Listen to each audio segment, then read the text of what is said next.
people's intention is good, but people will take the path of least resistance when they're not intentional about how they're thinking about it. Excuse me, when they're not on purpose, when they're not really clear about the approach they're taking. It's the awareness, the flow, the drift that we get in our day that we miss those things. Great manager or good leader.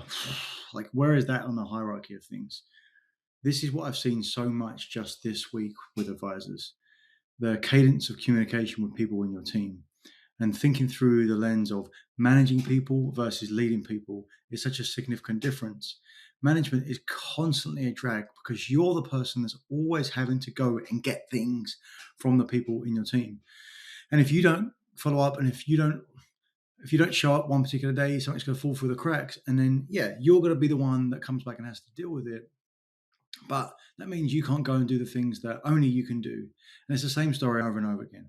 So let's get really clear around making sure we're setting up our team for success. And the language here, we've got to get pedantic, we've got to get precise, we've got to get really perfect on knowing exactly the way that we can put this together. Now, the perfection, of course, like when you set it in a frame, it's a low standard because you can't get more than that. What I'm talking about is perfect in the approach to the progression we want to make here. Just a quick example just from this week is a checklist a COO has for people in our team that says to check advisor's calendar, and it precisely says check advisor's calendar in the morning and at noon. And so the intention for that was really great, except to say that you could tick that box if you look at it at 11:59 and then at 12 p.m. And not to say that people in the team are trying to get away with things and going, oh, cool, I can be sneaky and not do this because there's a loophole here. That's not what people were trying to do. People's intention is good, but people will take the path of least resistance when they're not intentional about how they're thinking about it. Excuse me, when they're not on purpose, when they're not really clear about the approach they're taking. It's the awareness, the flow, the drift that we get in our day that we miss those things. And so just changing the language to set them up for success, not call them out and make them wrong, but to set them up and to set you up for success as well. And we just changed that language from being one checkpoint to make it two checkpoints. And the first checkpoint says check advisor calendar for the week at 10 a.m. to see any meetings have changed or been added. And then underneath that, there's a 0 to infinity in terms of meetings. So if it's a 0, then they put 0. And then the other one says same thing, but except it says now 4 p.m. And then they communicate with the advisor to say if any meetings change after 4 p.m., you look at it before 10 a.m. the next day, the likelihood is we wouldn't have updated it. And just creating that level of clarity makes a big difference. And by having someone put the 0, if the meetings haven't changed, they're really saying, am I really sure that's the case? Rather than just saying, yeah, I checked it. You create that level of accountability. I know it sounds pedantic. I know it kind of sounds almost silly. And these are grown-ups doing grown-up things.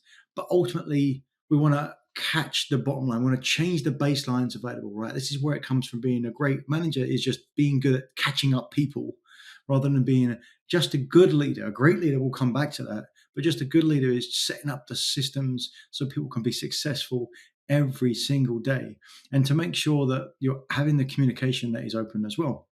Because next version of this is advisors that perhaps bringing on an assistant for the first time, or it's a new person in your team and maybe there's busy and things have slipped through, come back and reset the communication. Because here's what I heard this week as well. So think about this for your practice in specificity, that a relatively new assistant in the team is doing a good job following up as well, and they're keen to do better and learn, do more. But because of that, maybe they're overstepping a little bit and following up a little bit too much with clients on their service requests without coming back to the advisor for checking in to make sure that what they're giving them is the appropriate thing and sitting within the boundaries of what is appropriate for their role. Now, you don't want to kill the spirit, right? Because that person's trying to do better and add more and more value. But you also want to give them fair boundaries to make it super clear. So the question becomes, whilst that person is saying, oh my goodness, why are they doing this? I've had some client issues I've had to deal with this week. The question becomes, does that assistant know in absolute clarity? If I ask them right now, like, what are you supposed to do when client requests come in? Will they say, I take them in and I push them to the advisor and I don't do anything in terms of feedback to the client until I get their feedback directly as I'm in learning. And if they don't say that exact thing, we have an opportunity to lead better, to create more clarity, to set our team up for success. It feels like we've done enough, and it often feels like we don't need to say the thing that's obvious. That's what leadership is. It's saying the thing that's obvious. And look, you might feel weird about saying it. Oh, I don't feel like saying that. I don't want to undermine them. I don't want to feel like I'm talking to them like a child. Don't do it that way around. Say something like, just so I'm super clear,